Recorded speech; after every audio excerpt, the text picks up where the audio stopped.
Thanks so much for coming down and doing this with me, Mike. You got it, buddy. Yeah, I think I got some good questions for you. I figured you probably would. Yeah. Do you want to be like super real today? Is anything? I'll let you do it however you'd like. Okay. All right. Well, I'll do a softball. What? Oh, are the questions actually on that screen? Yeah, I thought about emailing you, but I was like, nah, he's good off the cuff. I'll spend too much time thinking about what the right answer should be rather than just giving the answer. And then we'll do this, and then I'll go back, and in my head, I will replay every question and say, I shouldn't have said that. I should have said this. Well, that's what the editors are for. It's perfect. Yes. So what motivates you today? What helps you get up in the morning? Is it like relationships? Is it money? Is it like growth? So yeah, I should just say, yeah, that's it. It's all of those things. Yeah. I think what it is the idea that there are more people to help. There's more of a change in the industry that needs to happen. And I think probably right now at this point in my career, the focus is not so much on how many more families can I help, but how impactful can I be to the community at large and then to my industry. Because, and you've noticed it, how many years now? 4 years. Okay, in 4 years, have you come across agents that did things differently, that wasn't really conducive to a buyer and a seller getting together and cooperating on a transaction that successfully closed and everybody goes away happy? Yeah. Oh, yeah. So the problem that I've been having as of late is I'm getting a lot of agents that are telling me, hey, it's nice to meet you. I like you. I didn't like you when I didn't know you. I had heard things about you, or I thought I knew about you, and I had this perception of you. But man, you're a lot nicer than I thought. And I actually got a card from an agent that's been an agent for, I've known him for 15 years. And he sent me a really nice card that just said, hey, keep doing what you're doing in the industry. We need more people like you doing this job. And it goes back to, and this is a funny story because it happened yesterday. I haven't had an agent be disrespectful. I haven't had an agent yell at me. I haven't had an agent do those things that I used to have to deal with. Yeah, that's nice. And they don't do it now. And I thought, well, the industry has just changed. Well, the industry hasn't changed, but they know me or they know of me, Yeah. so they don't treat me a certain way.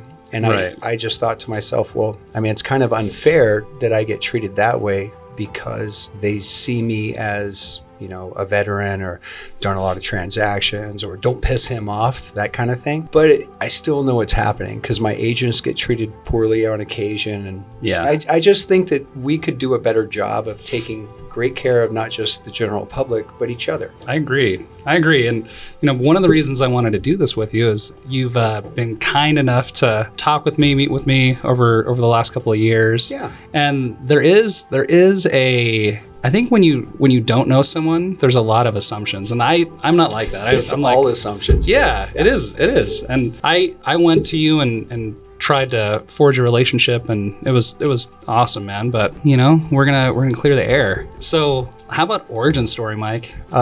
I know. Well, you get to pick. You're painting the picture. Tell me where you're from. You know, tell me. Like originally from? Like where was I born? You want a really quick story? Not baby, but I'll give you the quick stuff. How about high school, real quick? Boom, Reno. Okay, you know? so I was born in Mississippi. My dad was in the Air Force. We traveled. We lived in Spain for a couple of years, and we ended up in just outside of Sacramento at Mather Air Force Base. So I grew up in Citrus Heights. And my parents divorced when I was young, so I ended up moving in with my dad. My dad moved up to Lincoln, California, which at the time was a tiny, tiny little farming town that a couple of industries, but that was about it. So I ended up starting high school not knowing anybody. Had a great time. If you get the chance to grow up as a kid in the country, it's a great place to grow up. From Fallon. Yeah, exactly. So Yeah. so I had a great time. I ended up in the service industry. Okay. So I was putting myself and my then wife through college. I ended up bartending. So I bartended all through college. We went to Chico State, and I would drive from Chico down to Roseville on Thursday evenings. I would bartend in Roseville, California, Thursday, Friday, Saturday, and I'd come back Sunday morning, and did that for 5 years. Graduated Chico State, came to Reno because my ex-wife had grown up here and wanted to come back home. And about 2 or 3 years after that, got a divorce, ended up in a lot of debt, divorced, had 2 kids, and went back into bartending. which in Reno is a totally different market than it is in Roseville. Okay. There's good money to be made in bartending in Reno. So I bartended at the Silver Legacy, ended up being about 10 years, and about 2 weeks into that whole run, I met just this wonderful woman who I ended up marrying. So we've been together for over 21 years now. Nice. And the two of us were working. She would work swing shift. I would work swing shift. And we would get home at 3 a.m. and make a frozen pizza and have debt and worry about tomorrow and start the whole life. And about 3 years into that, we both got to the point where we said, we've got our daytime free. We're working in the evenings. Let's go do something fun. Okay. So we both got licensed in real estate. All right. I was doing it just as a, hey, I just want to see what it's all about. My mom sold real estate. I didn't want to have to go through what she went through because she was working every day. She was always on the phone. So I got my real estate license, and my very first client was a neighbor who lost a dog, and I saw the golden retriever running down the street, and I put it in my backyard because I knew it was somebody's dog. And 15 minutes later, a very nice lady came down the road, and I knew what she was looking for, and we started talking. I gave her dog back, and she said, well, my husband's getting transferred. I live 3 houses down, and we're going to Texas. And I said, well, who's your real estate agent? So my very first listing sold in 2 weeks, and this is back in 2005. So right before the market started to turn. Okay. I didn't know that. I didn't know it was that year. Listed a $789,000 house, sold it for $760,000. The person that bought it ended up short selling it 4 years later. With you? No. They used their original agent, which I actually loved. Sure. At the time, I thought, well, I already sold the house once. You should let me sell it again. Yeah. That's when I realized that relationships are everything in this business. Yeah. So you're right.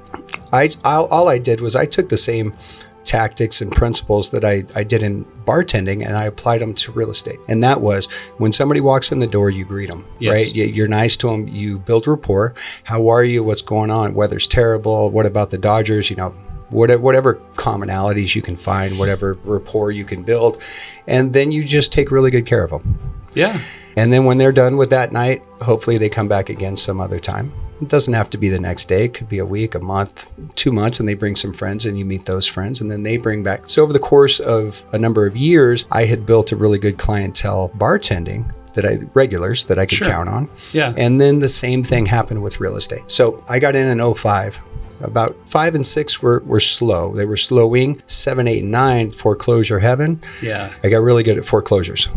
I got really good at short sales, actually. So I would stop them before they got to foreclosure. And it was the easiest time in the world for me because all I was doing was helping people.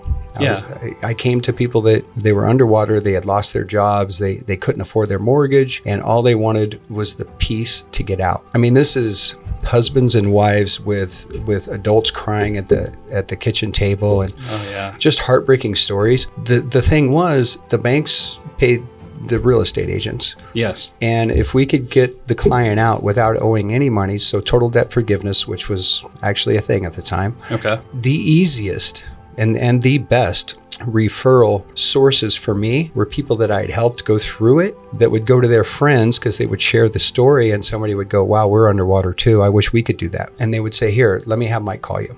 Cool. And then I just built a nice little database of past clients that referred from that. And I didn't realize it at the time. That's really the key to this business, is knowing a lot of people, helping a lot of people, and then asking them to use you if they're going to transact. So cool. I start with 1, go to 2, it multiplies out. Eventually, about 5 years into it, about 11 or 12, when we started seeing the market turn.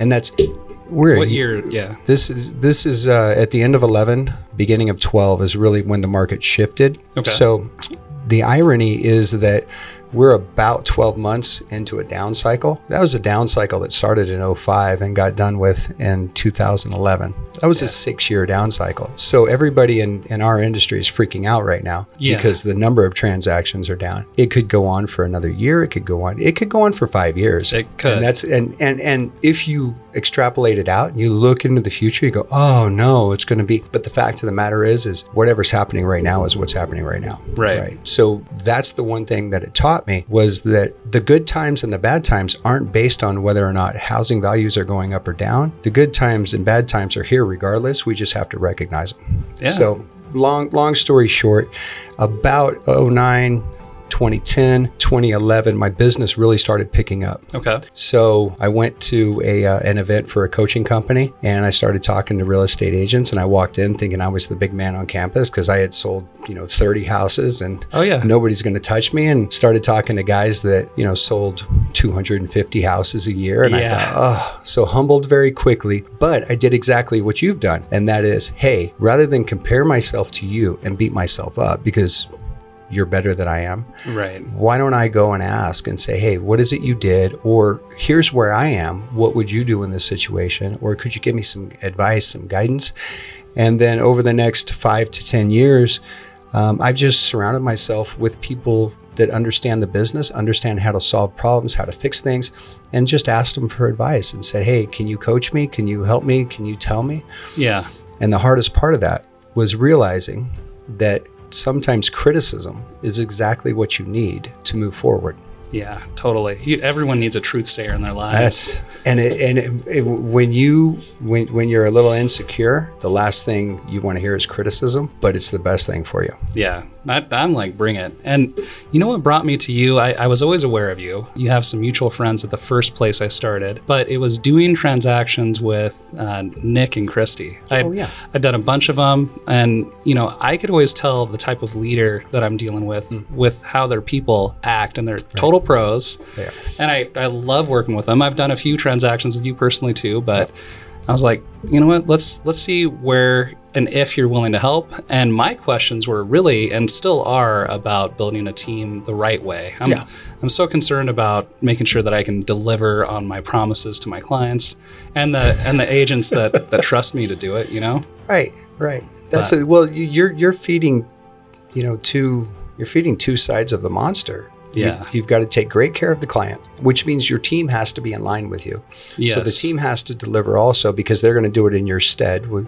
They are an extension of you. Right. At the same time, and this is the hardest part for people who are really good at selling real estate, is they don't typically get into the business because they want to manage people, and they don't get into it because they want to lead people. Right. It's typically a skill set that just is non-existent, or it's never been developed. So you've got the client that needs to be taken care of. So you can train the agents, hey, this is how we do an intake. This is how we show up at inspections. This is what you say, this is what you do, this is when you call. Right. At the same time, if you've got more than one or two people on your team, now you've got a team culture. So you've got to be conscious of that. You've got to be conscious of every word that comes out of your mouth. Yeah. And that gets me in trouble because I tend to say things off the top of the cuff, and then they come back and said, well, you said this. What did you mean by that? And I'm thinking, oh no, I didn't. Yeah. I didn't do the legwork. So you've got to keep the people energized. They've got to stay focused. They've got to stay driven. They got to stay motivated, but they also have to follow these rules and do these things. So you become a different person. And that's really what's happened over the last 10, 15 years for me. Is if I were sitting here 10 years ago, I would say, hey, at 8 o'clock at night, after the kids have gone to bed, I go back to the computer and I print out this and I do that. And now I say, well, I have somebody whose job is to do exactly that. They do the paperwork and we train and we do, and then we have meetings every day where we sit down for 15, all of these things, my whole routine, all of that has taken 10 years to get to. But you're right.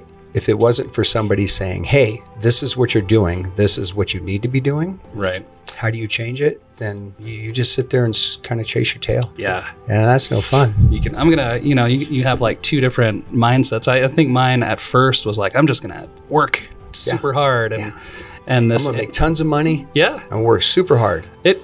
It's a recipe for burnout, just so you know. Oh, yeah, totally. I mean, my first year my second year, I worked 5 months straight, like 12, 13-hour days, and I was just like, I'm gonna do this. And I was burned out. And I had to figure out a different way, a better way. But especially if you're married and you have kids. I do. I have lots of kids. Yep.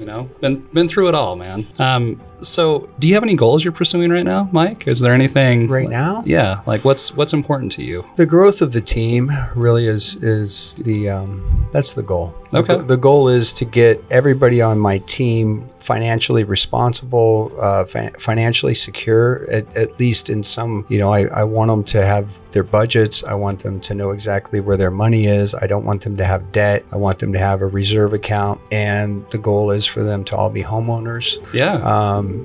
And simply, this is the hardest part is it's not glamorous and it's not fancy, but just do the basics consistently, save 20% of your money, invest it, and just keep pounding the stone.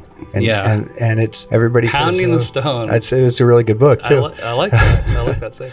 But that's it. It's simple, yet it's difficult, because typically people that sell real estate are high I personalities. Yeah. There are some high D's in there too, but typically the ones that do really well are gregarious. They're outgoing. They are typically extroverts, so they want to talk to a lot of people. They want to go around, but they also chase shiny objects. Oh, yeah. So it's really easy to get them off course. It's really easy to go, well, my day's gone. I don't even know what I did today. That kind of thing. So yeah, all I do is pound them with the mundane and the boring. And at the end of the journey, they get the reward. Okay. So I've got a kind of a selfish question, and it's about developing people. Okay. I'm still new. You've been doing it for a minute, Yeah.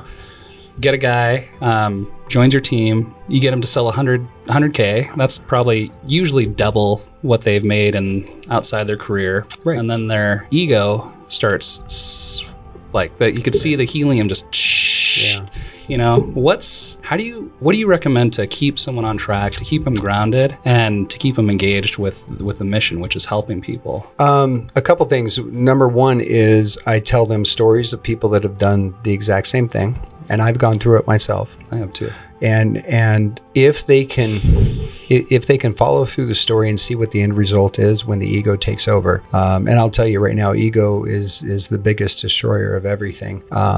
Selfishness and greed are absolutely killers. So it's almost in parallel with any other story of success, and that is you want to be Ryan Reynolds. You just be yourself the whole time. Yeah. Don't let the money make you something you're not. Just be your authentic self and stay the course. And the hardest part is, especially in real estate, I've seen agents that came out the gate and did really well their first year or two, and then got a little full of themselves, and then all of a sudden they stopped doing the things that got them there. Right. Because they felt, well, I've already arrived. I mean, I've arrived. Especially if you started selling real estate in 2020 in June, and the market just caught fire, and all you had to do was answer a phone. Right. Literally. Then you think it's you. And then April, May of 2022, you go, what happened? Yeah. This is weird. I'm doing the same stuff, and all of a sudden the phone's not ringing. So that is the easiest ego check. But at the end of the day, what we do is every year in November, we write out 5-year goals of where are you now? Where do you want to be? And what steps are you going to have to take to get there? Whether it's money, it's your physicality, I guess, the way you treat yourself. So do you work out? Your health, your spiritual life, love life, friends, all of those things. So it's kind of an encompassing little, what's going on right now? Be truthful. Where do you struggle? Right. And what are things, little teeny tactics, because life is simply a series of events from waking up to going to sleep. And it's a matter of choices. Do I drink the water or do I drink the Four Loko? Go for the water. It's 11 o'clock in the morning. Maybe today we hydrate. Yeah. So it's making better choices and saying, hey, these are the choices that I need to make, or these are the tactics, or these are the things I have to do if I want to get that goal at the end. Now, what I will tell you is this: any goal that's based around money, that's based around things, that's based around that, if you tie that directly to your happiness, you'll never attain it. You'll never get there. Because if you came into real estate and you had made $80,000 last year, and you said, man, if I can make $250,000 in 1 year, that's it. I can retire. I will tell you that you that's making $250,000 will move the bar to 500. Heck yeah. And then from 5 it goes to 750, and then it goes to $1 million. So, and I know that the numbers sound silly, but the fact of the matter is there are people that attain them, but some of the most miserable people I've ever met are rich. Yeah. And I mean rich. Yeah. They can do anything, they can go anywhere, they can have anything. But they still have to sleep with their own mind. They still have to sleep with their own heart. And there's just something missing in the whole thing. So the way I have people or tell what I tell them to do is wake up in the morning, take about 5 to 10 minutes to just think, just what's my day going to look like? What are my priorities? Maybe write down, here are 3 to 5 things I have to get done today. Or write down 3 to 5 things that you're grateful for, 3 to 5 things that you want to change. Like today, I'm not going to go have beer after work. Today, I'm going to go to the gym. Today, I'm going to, whatever those things are. And then just take every day as did I win the day? Did I lose the day? And if I lost the day, why did I lose the day? Okay. Can I fix that tomorrow? And the idea is whatever you've done in the past, however your performance is, whatever you've attained, that's fine. But today you're going to decide, are you going to go forward? Are you going to get better? Or are you going to stay right here? That's good. That's good advice, Mike. It's good stuff, man. I try. Yeah. No, that's what I was looking for. So, all right. Well, that gives me some stuff to think about. Let's talk a little bit more about you, if you don't mind. We'll keep it real estate related. Okay. So, how many units were you selling in the short sale days? Short sale days a year, I would say between 35 and 50, somewhere in there. 30. About three a month. Okay. In the market, you're well known in the Reno, Nevada market. But for everyone who's not in this market, how many units do you do? How big's your team? Okay, so my team consists of 11 people, including me. Okay. So I have 7 salespeople. I have 3 admin, and then myself. And we did 218 units last year, I believe, for 110 million, 118 million, somewhere in there. That's awesome, man. Which is great. I mean, that's more than I'm extremely excited about it. We had done more in 20 and 21, but overall volume fell for last year. So it fell for everybody. Yeah. What's your biggest year? Biggest year ever? Biggest year was the year before, 248 for 145 million or so. And then in the short sale days, you were doing 30 a year. Yeah. So from 30 to 200, like, can you just take me through the different inflection points, like the turning points? I mean, for me, I doubled until about 60, and then I couldn't personally do more than it's that. Too much. It's too much to handle. Yeah.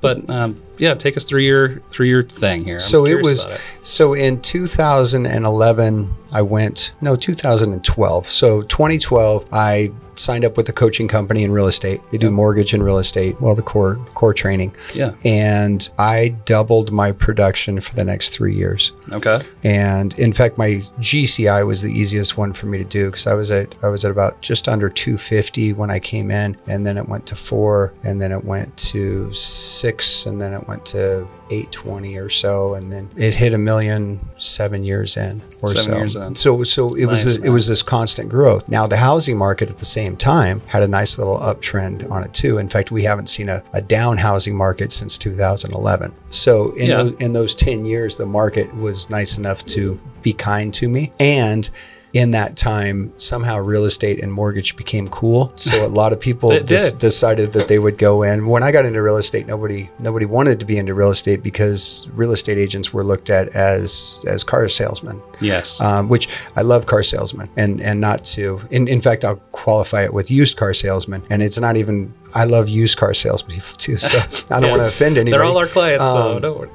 But it had a stigma with it. And that was that we are only after the money and we don't care about the clients, and which is actually the inverse of the truth, because the truth is that if we don't care, and not all of them, but 95% of agents care about the clients. There are some that are there for the paycheck. They typically don't last long in the industry.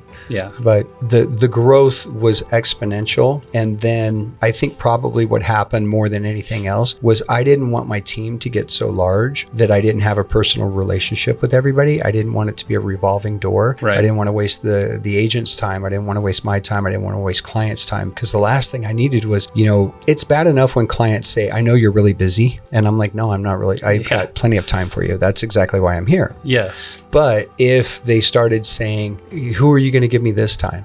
Who on your team, who is it now? I just didn't want to be known as the mega agent that had 50 agents working, and it was just like a brokerage and they were just coming in and out. Yeah. So You've achieved it. I mean, I know your model, and I respect it. Thank you. And I'm pursuing it myself. I really don't. I haven't lost anyone that's been with me for more than a year, but I've been doing the team that I have right now for 1 year. Yeah. So time will tell. Always be change. Yeah. And that's the hardest part for me was I would have a relationship. I had a personal relationship with somebody, and then they would make a decision that either they could make more money if they weren't with me, or they didn't want to be under my control, or it was just time to change. I've had them leave the industry. I've had them go off on their own. I've had them, and I'll tell you, the first 5 years, it hurt really badly because I would have somebody leave, and I'm thinking, I failed as a leader. The first thought was, how dare they? But the real thought was, it hurt my feelings because I thought we were going to do this together. I thought we were going to be, we were going to be the team. So, but I have two in particular that you've mentioned that have been with me for over 6 years. I have an admin that's been with me over 6 years, and those three understand the culture and help reinforce it. So that's awesome. Yeah. Is there any one person that's influenced you the most in this ride that you've been on? So, do you want in general? First, just anybody. Anybody? I mean, it could be industry related because this is. So I have a couple. Okay. The one at the very beginning was I would pick up the Homes and Land magazine at the grocery store. Yeah. And we'd go through that. And my wife and I'd be like, look, so-and-so's got he's got 5 listings. He's, and there's a gentleman here in Reno by the name of David Morris. Yeah. And I would see his production and I would see his stuff. And I ended up going to the brokerage that he was working in simply so I could be around him and kind of see and hear and listen. And I got a feel for his business. What I realized was I can't copy somebody if I'm not the same as they are. And the dude is one of the most brilliant minds when it comes to markets and pricing and understanding what's going on. It's very cerebral. And I realized I've got a little bit of that, but I don't have that much of it. So I would do the same thing every once in a while. We'd go to have lunch, we'd have coffee, and I'd ask him questions and he'd tell me, man, I'm trying to figure out how I want my team, because he was never a big team. He was just the dude. I mean, he was one of 3 in this town that are still in this town and still do great numbers. Yeah. I've got tons of respect for all of them. But what I realized was their personality wasn't me. Sure. It just wasn't going to work. So Rick Ruby with the core training would be the other one. And his 30 years in the mortgage and dealing with real estate was somebody that just kind of took me aside and said, you think your numbers are great? And I was like, yeah, I do. Yeah, and he's like, good, he's like, you're performing here. You could perform here. Why aren't you doing that? And I went, well, I don't know what to do. It's very simple. And so every time I would talk to him, it was, are you still doing this? Well, I was, but he goes, well, why don't you do it anymore? Well, I just got so busy. He said, that's really weird. You did the thing I told you to do and you got really busy. Then you stopped doing it. And that segment fell off. That's weird. Yeah. And I'm like, oh, I get it. It's just the most basic of take really good care of people. Ask them to send you more people. Yeah. I was like, oh, okay. That's it. So his ability to get me to understand the finances of the business, to understand whether or not it was profitable, and then how profitable, and why are you spending money on this, and all of those things over the course of years has probably influenced me the most. I can still hear his voice, and he and I haven't spoken for 3 months now, but all it takes is something to happen and I go, oh, I can hear him yelling at me. Why did I let that happen? Take your eye off of the basics, and all of a sudden things don't work the same. So it's been, I mean, that's been a ride. Your description of going to that event and being kind of checked by everyone else's greatness was pretty eye-opening. I was like, I thought I was in good shape when I showed up, and it was totally eye-opening. I mean, anyone who's been in that program for more than 2 years has more than $1 million in the bank. That was pretty inspiring. The quality of people there, pretty inspiring. Oh yeah, huge. Really, and Rick's intense. Oh, intense. But the finance stuff has really changed my business, though. It's made me strong. Like, the business isn't, and at one point it was shaky. Right. I didn't have the reserves that you're talking about, and one bad 2-3 months I would have been out. Yep. No longer the case. So I respect both of them. I know both of them, which is kind of cool. Not like you know them, but very, very. I'm much older. How old are you? 54. I'll be 55 April 15th. 55 April 15th. So it's coming up. It's coming up. Man, I'm turning 40 in June 14th. Oh, yes. So That'll be a nice celebration. yeah, That's fun. Hawaii. We're going to Hawaii for a couple That's weeks. perfect. I'm looking forward to It'll be it. a great time. All right. Well, this is one that I thought would be really cool. What are one of the best and most worthwhile investments you've ever made? And it could be anything. It could be money, time. Oh, But I don't. No one really asks you about that. I actually, just to give everyone feedback who meets with you, yeah. the whole, can I get some leads, or where do you get all your leads? You got so much more to you than that. Yeah, that's probably the least, the bucket with the least in it. Yeah. Dude, I get so depressed. I'm like, dude, I think Yeah. if you're talking to me. Yeah, well, and if they ask, I tell them to go buy them. Yeah, yeah. Yeah, that's what we You did. get a text every day. Yeah. Go sign up. Yeah, the lead thing is you've got to know people. Mm-hmm. You have to get out. You have to be involved. You have to have friends, and then those friends have to like you and trust you, and then those friends have to be willing to say, Lee is my real estate agent. If you need help, he will take care of you. That's the leads thing. The thing that the best investment that I have made that had the biggest return is courting my wife.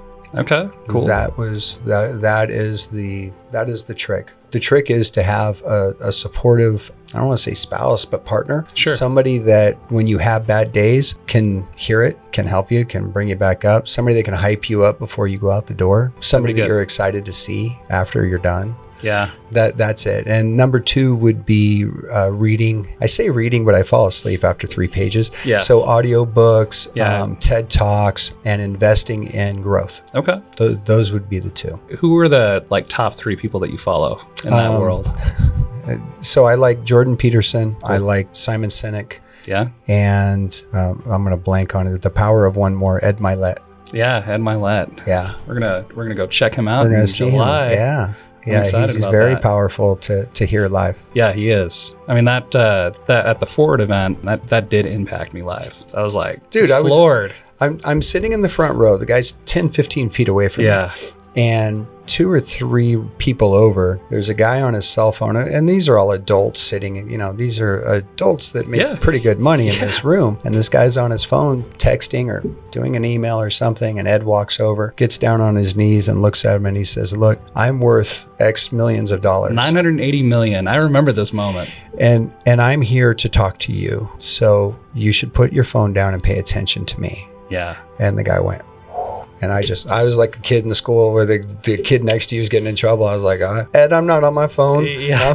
I'm watching it. We're not together. Eye contact, Ed. Yeah. Eye contact. And that was probably, I was in a camp when I was 17, 18. And there was one of the guys running the camp. There's a football camp. One of the guys running the camp said, you got 30 teenagers wearing football gear all on one knee. And the guy said the eyes have it. And I thought, what's it? The eyes have it. What are we voting? I mean, I don't know what you're talking about. And he said, the eyes have it. And he's scanning the room. And he said, you maintain, when you're talking, when you're listening, you maintain eye contact with who is presenting. Yeah. And you do it all the time. So since I was a kid, anybody's on stage, anybody's there, I just can't get myself to turn away because it's a sign of disrespect. And I'm not engaged with what I'm there to learn. Right. So as soon as he did that, I was like, look, Ed. Look, hi, Ed. I'm sorry. And he's kind of torqued too. Right. He could put us in a headlock and make us pass out. Huge, yeah. Yeah. Bench press me. Yes. How about the most important lesson that you've learned? I could say in your life. I mean, let's talk about in life. Like, what's the thing that's really moved the needle for you, that really changed you?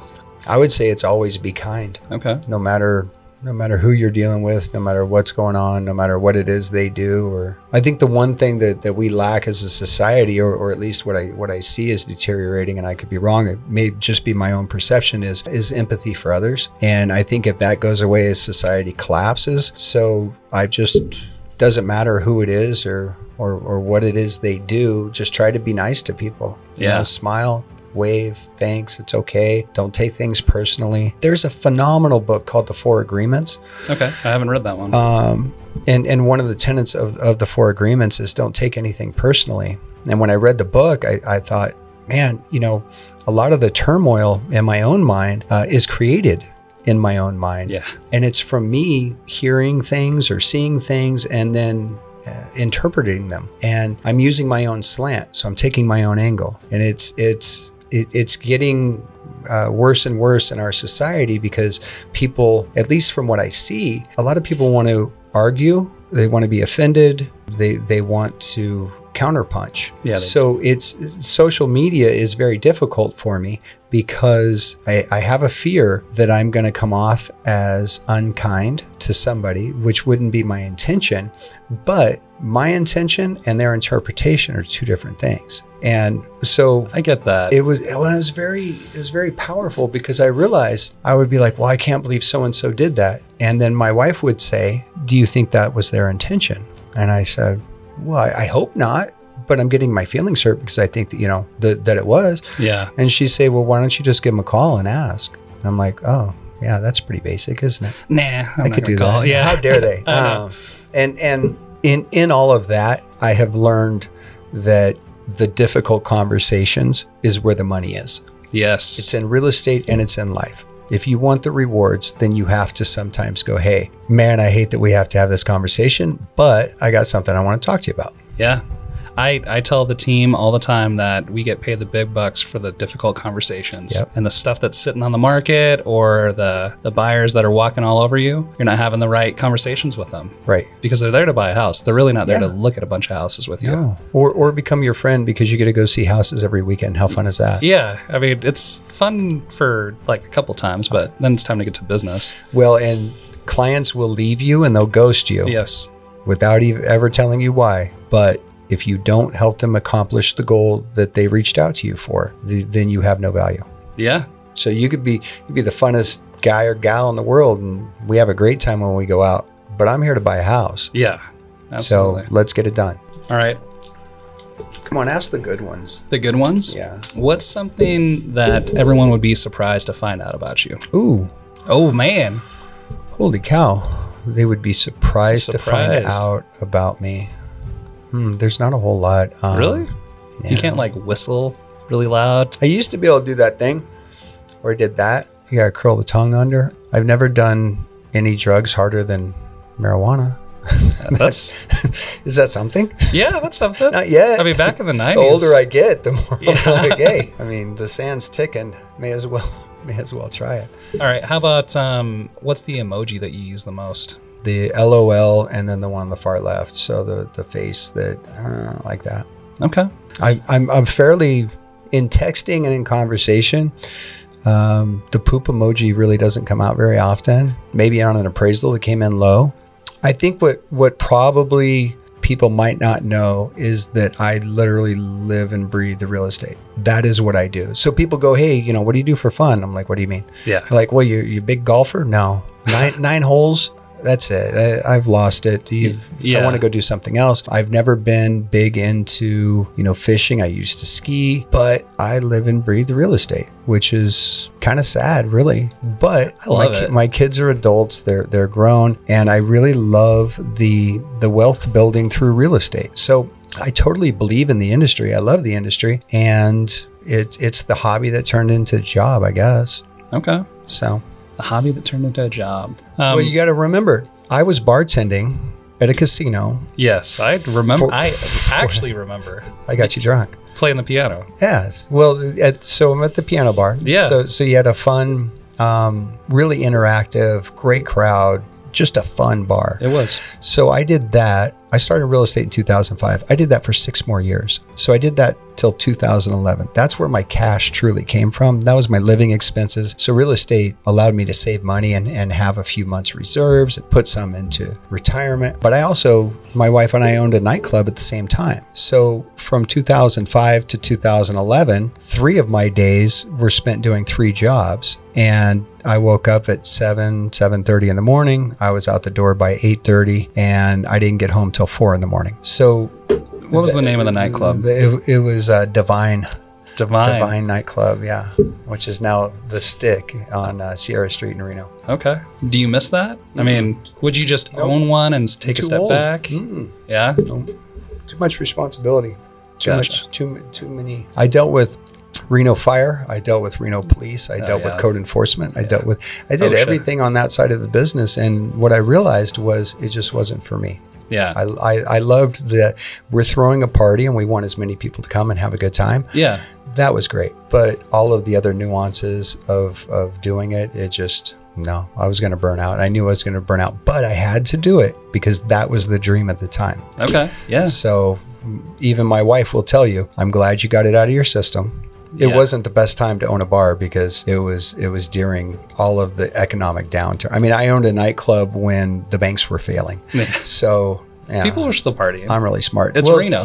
Alcohol and gambling tend to survive through recessions because that's what people use to medicate. Yeah. So soothe, self-soothe. All right, let's try and help some new agents. Ooh, some people who I honestly think they come in and they see someone like you and they wonder, like, if you were to go back in time and tell your younger version of yourself something, what advice would you give them? And this is the agent that is actually smart and driven and willing to work. Yeah. Not the chump. So my advice to a brand new agent that was intelligent, is that the qualifier?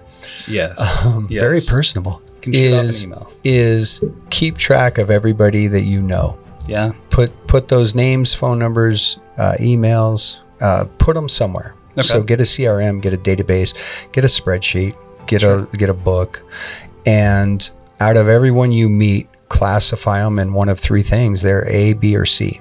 C's are people, they're acquaintances, you've met them, you know of them. They don't run in your social circle. They don't have a whole lot in common with you. Different ages, different interests, different personality types. But if they needed to transact, they would call you. Okay. B's, people that you might go out and have a drink with after you see some houses, you hang out, you see them at events, you spend a little bit more time, you have mutual friends in common. And then the A's are people that you go to their kids' graduation, they're more like VIPs.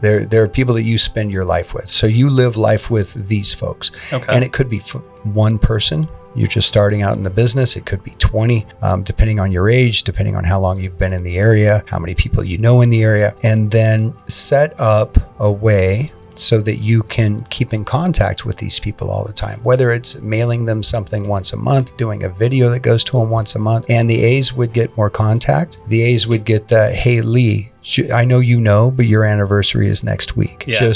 I just wanted to remind you. I know you knew it, but and then you go, yeah, I'm no idiot, or dude, or Lee, you know, what are you guys doing, or that kind of stuff. And B's would be, hey, we're all going to go to the Aces game next week. Do you want to go? Yeah, Gotcha. no, cool.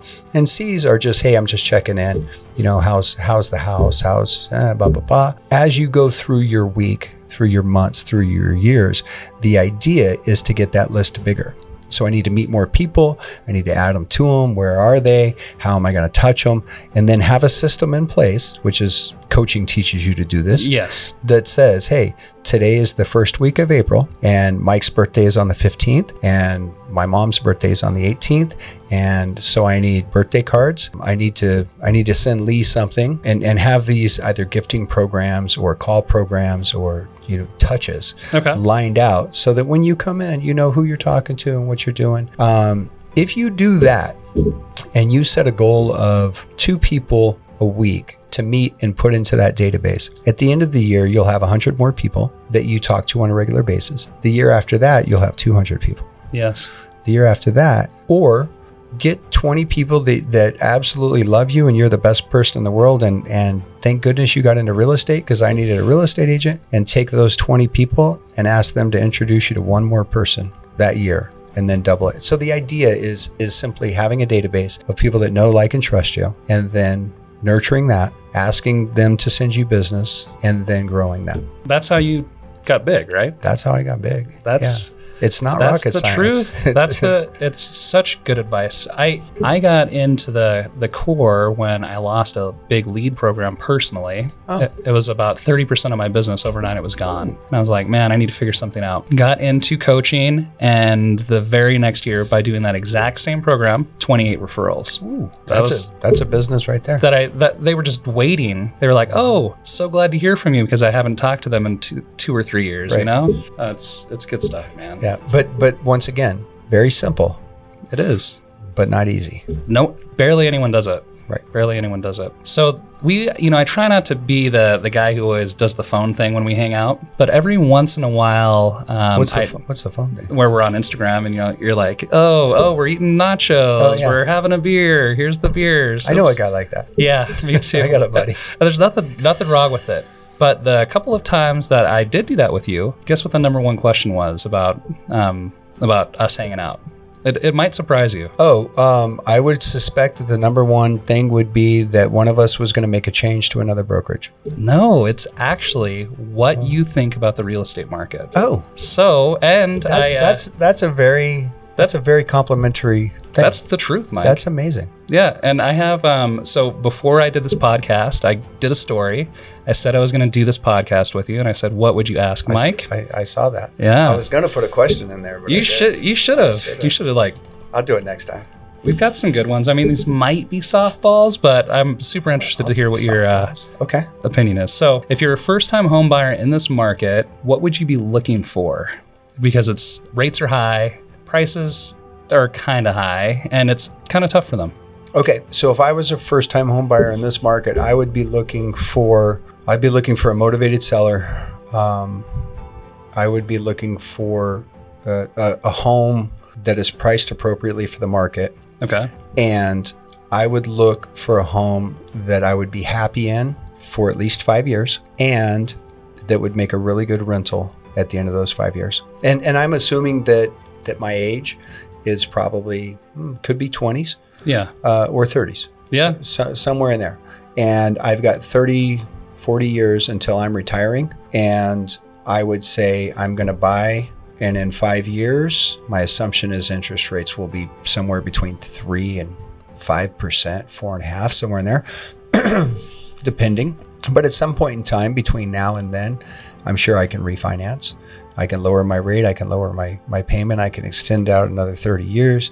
I would ultimately be looking for a home that would make a really good rental in the future. So if you want me to get really specific, I'd be looking for a single level, either a 3-bedroom or a 4-bedroom, with some yard space in an area that is somewhat safe, or at least feels safe, that in 5 to 10 years, people will still want to live in. So it's either going to be close to something, so UNR, anywhere there are jobs, and I would be happy with it because I know I can rent a 3-bedroom, 4-bedroom. I can even rent a 2-bedroom. It's just that the price points change dramatically, and your buyer pool opens up huge if it's a single level home, because retirees typically don't like 2 stories, but anybody can do a 1-story. So, okay. I like that. Was that all right? That was good. What areas? Let's get hyper local. This is okay. That was. Don't get me in trouble with areas. Yeah, come on. I know you know. What areas would you recommend they look? What for that type of a investment or first? So if you're looking in Reno, and you wanted something that you could easily rent in the future, you know that the University of Nevada, Reno is not going to go anywhere. It's doing nothing but expanding. So that would be a good one. The downtown corridor with all the casinos, great employers, and then South Reno, and then Spanish Springs. Okay. So if rental was the number one thing, I would probably put the university in downtown, but you could rent in South Reno and you can rent in Spanish Springs. South Reno would be the easiest because the demand for that area is just so high. Yeah. I mean, it's off the charts, and with what's coming in down there, it's not going to slow down anytime soon. So, how many? There's a few more questions here, but how many millionaires have you helped created through real estate? And you can throw a ballpark. I know we've talked a few times, but how many people have you helped on that journey? It's got to be over 100. Yeah, that's all, and that's what makes that answer. So, just so everyone knows, that answer is the way to become a millionaire, right, through owning real estate. Yep. And I've got clients now that 100 people 10 years ago. That's amazing, man. Well, and here's the thing is, had you bought a home in 2011, 10, 11, 12, 13, any year up to 17, 18, with me, the exponential growth, the compounding growth of their equity is just mind-blowing. Yeah. So we had dinner last night with a couple who great friends of ours, and they said, do you remember where you met us? And I said, yeah, you walked into the office that I was working in and you were referred by so-and-so, which is another good couple friends. And you had both the kids and they said, do you remember the house that had this? And I was like, no, I don't remember that house. I remember it had, but to them, that was the story. Right. And they said, hey, our neighbor's selling their house for $820,000. And I said, well, do you want to do it? What'd you guys pay? Oh, 214. I'm like, okay, well, there you go. There's 600,000 right there. You know, it's that. Yeah. The problem is it's a trap. And the trap is that people see equity and want to get their hands on it because people don't like delayed gratification. Right. And we work hand in hand with the mortgage industry, and the mortgage industry says, hey, you can refinance and then have some money. You want some cash? I know. And then it becomes easy and you're like, I'll just take a little bit. Just take 70 grand. Just take a new loan. Yeah. The payment's going to stay the same because we've been in here for 4 years. They're going to amortize it over 30 and I get it. Delayed gratification and saving and not. I'll give you a really quick story. And yeah. This is symbolic of my struggle. Okay. When I was a kid, my mom decided that she was going to plant a garden in the back. Okay. And it was only 1 year, and she planted carrots as one of the vegetables. And I was so excited because I saw her plant them, water them, pull little weeds, and the top of the carrot starts coming out. And I'm like, oh, this is carrot. Well, I pulled the carrot like 3 weeks too early. So I got this little teeny carrot like that. Had I simply waited and continued to water and pull weeds and take care of it, fertilize, all that, make sure the rabbits don't get in, I would have gotten a real carrot. Like, the rewards would have been so much greater had I delayed, and yet I couldn't. And I knew that if I pulled the carrot out, it was going to stop growing, and that's all I had. And it wasn't edible or anything. And that experience, I guess, for the lack of a better word, has taught me that if you really want to hit your goals, then you can't reap the fruit before it's ripe. That's nice. So I don't like people refinancing and taking money out to do silly things. I have no problem if you take money out and you put it towards an asset that's going to grow over time. Invest. I don't like people taking money out on lines of credit and then putting it in the stock market. And I've seen them do it. Yeah. I've seen people take home equity lines and buy Bitcoin and not downplaying Bitcoin, but don't gamble. Just let the process happen. If you trust the process, do the work, you'll get the rewards. That was cool. Well, I mean, we got deep there, but there's a few more. No, that's so you're a carrot person. Mm-hmm. You must be a carrot person. Mm-hmm. But it's not a stick person. When you're in your 30s. But a stick will get you where you want to be. Yeah. So people I'll say it in case they didn't catch it. Yeah. You can be motivated by a reward, or you can be motivated by a punishment. And I have a good friend that took probably 10 years of setting goals and then either putting a reward with them, putting a punishment if he didn't attain the goal. And what he found was that his success rate was much higher if there was a stick involved and not a carrot, because people are willing to say, that was the reward, but that's okay. If I don't get it, it doesn't change anything for me. Right. Same. But if there was a penalty or a punishment, they didn't want the punishment, so they would do the thing. Right. So yours is a better motivator than mine is. Right. You win. No, it's an infinite. It's an infinite. There is no. It's just staying in it, staying. But it all is. It's all infinite. It is. It's life is infinite. And somebody told me yesterday, I gotta do this tomorrow, and I'm worried about this, and I'm worried about that. And I said, yeah, and you will be the next day. Yeah. And you will be the next day. And today we're focused on, what we see as perceived problems and how are we going to get through it. I've got an appraisal that came in $40,000 though. I've got a seller that has a bunch of stuff in their house. They're supposed to close on Friday, and the buyer says, I'm not moving in until that stuff's gone. Right. But next week I'm going to have a whole different set of problems, and they'll be similar, but they'll be different. Right. I can't let myself get all worked up over this. I just have to stay grounded. I have to say, look, these are the things I can control. These are the things I can't. Do the best effort that I have and move on. Yeah. Because in 2, 3, 5, 10, 20 years, hopefully for me, we'll be having a conversation. You'll have a whole new set of problems around whatever it is. I might have a taco truck. And then I'm like, hey, the carne asada didn't make it over the hill, Wear one of those so I got to hats. go to Winco. I will do. It will be the most awesome taco truck in Reno. I believe it. Yeah. A few more questions about the market. You down? Fire 'em. Is a townhome a good investment? This is from somebody who replied to that story today. So any investment in real estate, in my opinion, is a good investment. Really, the determining factor is going to be market adjustment. And that's probably the biggest concern I have right now is we've seen over the last 10 months a kind of steady pullback on pricing. Mm-hmm. We haven't seen the median price move all that much, but I've seen areas and I've seen homes. The question is at what point in time do you see the uptick again? And since that is the unknown, the only downside to a townhome and a condo, I'll throw them both in the same place, is you typically have higher HOAs, which limits how many qualified buyers can come in for it because it's taken into account on their pre-qualification. And the buyer pool is simply smaller because there are people that, regardless of the HOA, they would never live in a townhome and they would never live in a condo. That's true. But historically, the pricing trend, although lower, has still followed. So if a townhome is what you can buy, then you buy the townhome. I like it. And if a condo is all you can buy, then you buy the condo. Because you're getting the chips in the game. Right. Right. Well, the idea is on a monthly basis, I've got to cover three things off of Maslow's hierarchy of needs, and that is food, clothing, and shelter.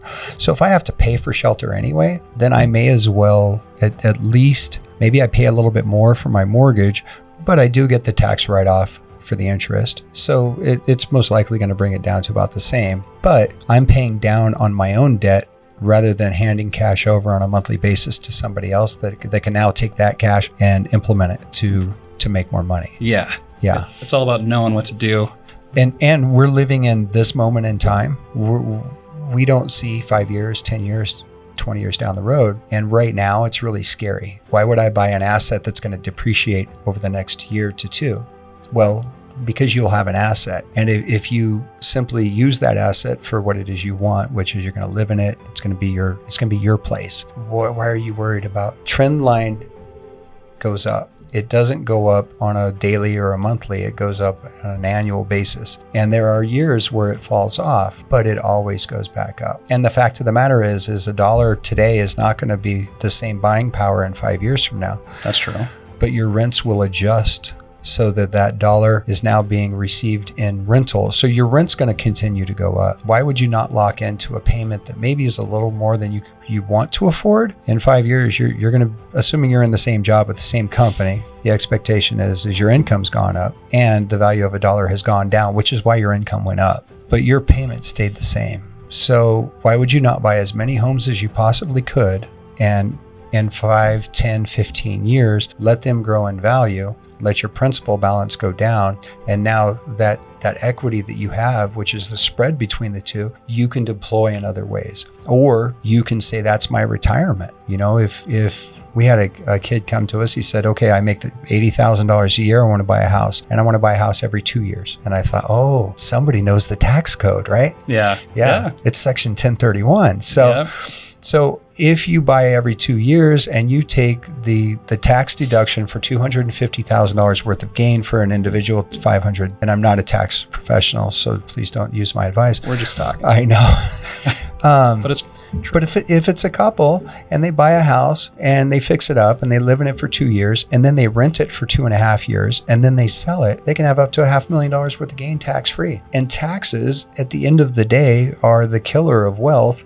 Yeah. So the idea is you prolong the taxes as long as you can. And if you're really good at it, it's death. And then you pass it on to your family, and your family gets to reset the cost basis of it on your date of death, and then there are no taxes paid. That's deep. We got to unpack that a little bit. I love one thing that you said, and that's that your income goes up. What was it? Is your income goes up because inflation hits. Yeah, inflation hits. And all of a sudden, I'll give you an example. I went to McDonald's and I got a number one, and that was a Big Mac with a medium Coke and a medium fry. And it was $10.70, somewhere in there. It was over $10. Yeah. Now, when I was a kid, you get a Big Mac, a Coke, and a fry for about $3.25.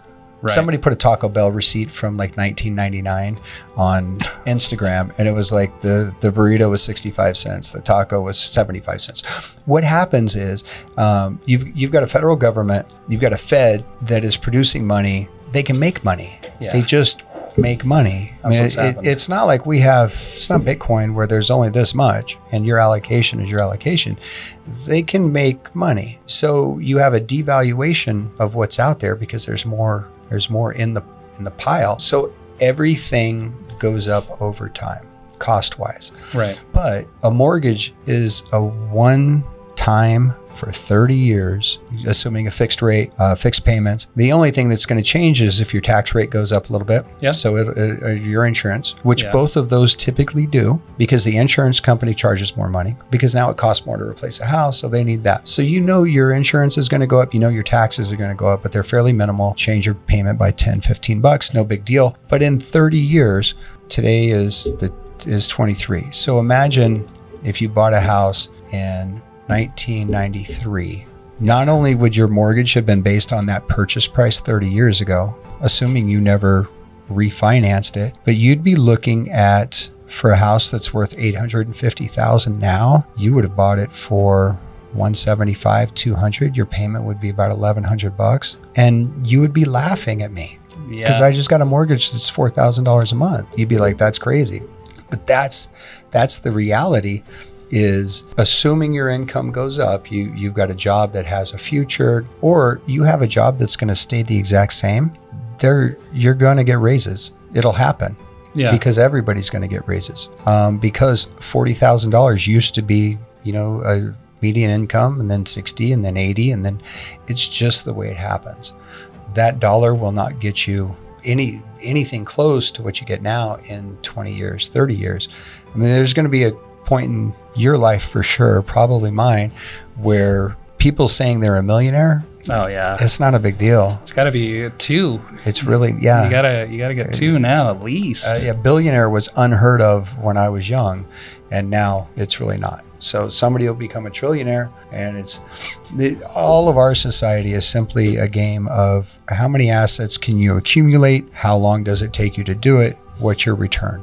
Well, speaking of that, let's talk about, and the other thing that I like that you said was, if you have the choice between renting and buying an asset, buy the asset. What is your definition of an asset? Because I hope everyone watching knows, but some people don't know. I actually didn't realize what it was until like a year and a half, truly what it was about a year and a half before I got into real estate. Oh, so, and my definition may be different than yours. An asset to me is anything that somebody else would see value in and be willing to pay for. Okay. Now, if you say an asset, so I own this water bottle.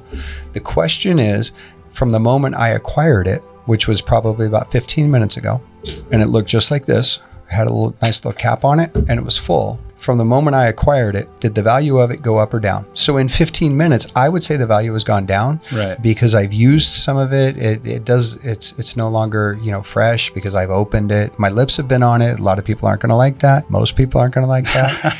But there are assets that tend to increase in value over time. So those would be appreciating assets. And then assets that go down over time would be depreciating assets. So all you're doing really is you're taking adjectives and applying them to this.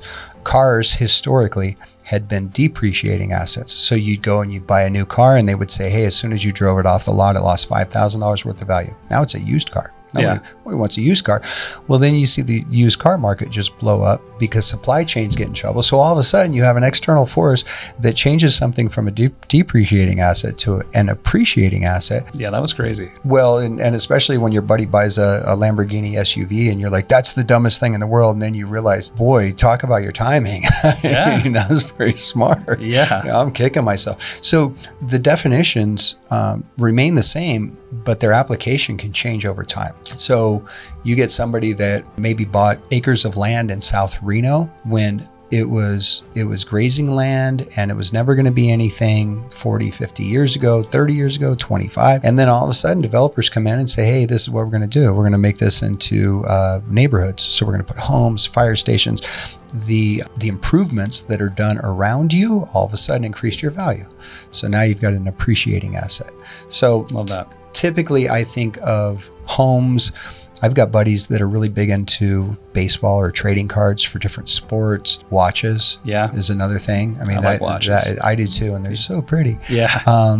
But unless you can say, hey, this watch in 5 years is going to go up X number of dollars, which sometimes they did great. 2020, 2021, 2022, they start to slow down because I see them on TikTok. But there are asset classes that are good investments long term, and they're pretty easy to identify. Some of them you can get in for very low. Like if you wanted to buy gold, you could buy gold at 18 something an ounce right now. The hard part is this.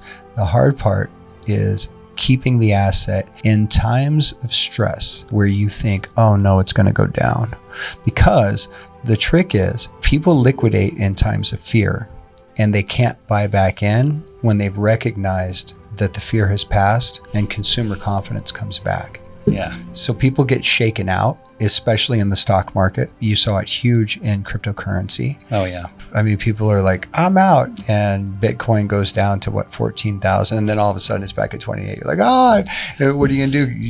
I can handle that. You sold it at 16, it went down to 14, and you thought, yeah, I'm smart. And then all of a sudden it slowly came back, and you thought, no, they're gonna pull the rug. This is it. I'm not gonna get back in. And then you get back in at 21, 22. You're like, I should have never sold. Oh, man. So people constantly have this, there's a voice in most people's head, and it's not you, but it's a part of you that wants to protect you. And it's probably the most basic, which is, hey, don't buy a house because the market's going to crash. That's cool.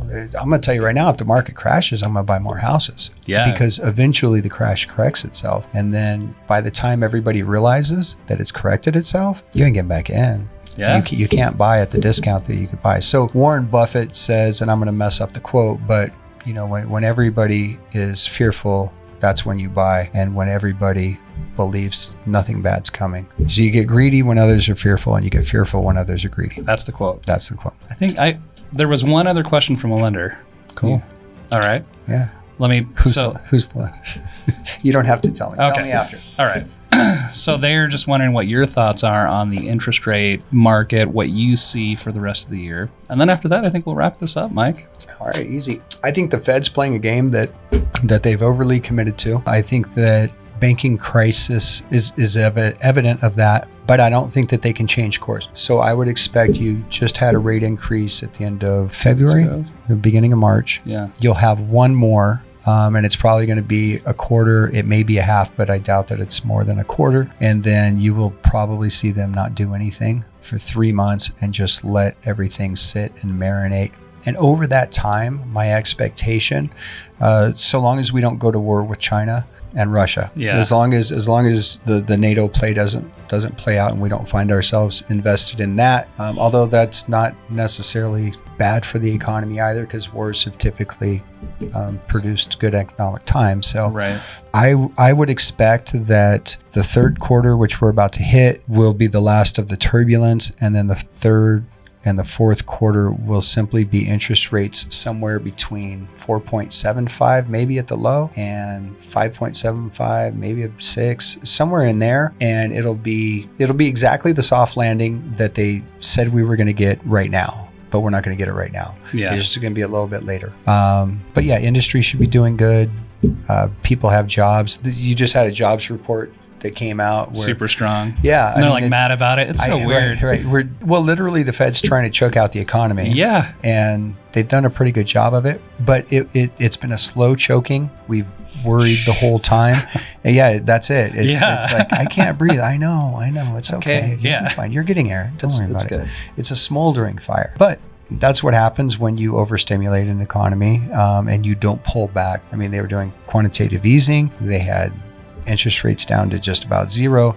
So much money is going into it. that pullback to straighten us back out, it's going to take a little while, just like a car on black ice. I mean, if you catch those back tires and it starts to swing around, the first little bit is really hard because you got to keep your wheels straight. You got to steer into it. Your nerves are going. Everybody's freaking out. And then at the end, if you've ever done this before, it's very scary. But as you start to stabilize, and then your heart's pounding, you're still going straight. Everything's fine. Nothing changed. You had a little bit of a blurb there, but your speed has been reduced greatly, and you're back on track. And that's ultimately what's happened. Nice. I think. Well, thanks. I preface. You preface. This is just my own opinion. This is just me watching the news. You've been around for a while. I'm old, dude. You helped make a bunch of people a bunch of money. Bunch of people, bunch of money. Yeah. What they do with it is on them. I hope it brings them happiness too. Anything else you want everyone to know? I mean, anything else going on with you? No, nothing else going on with me. I think if I were to talk to your people, if I were to talk to people in general, I think the advice would be nice to everybody. Try to see things from other people's points of view. Be more understanding. Listen more. Talk less. Don't be judgmental. That's it. It's all basic. That's easy. I know. It should be easy. I'm very soft. Very soft at this age. Where can people find you? I'm in Reno. Okay. Oh, you mean like online and stuff? Go to on the interweb. The easiest place is probably the Instagram, which is Mike Wood Team. All right. Check it out, guys. That's the easiest place. Thanks so much, Mike. Thank you, buddy. Yeah.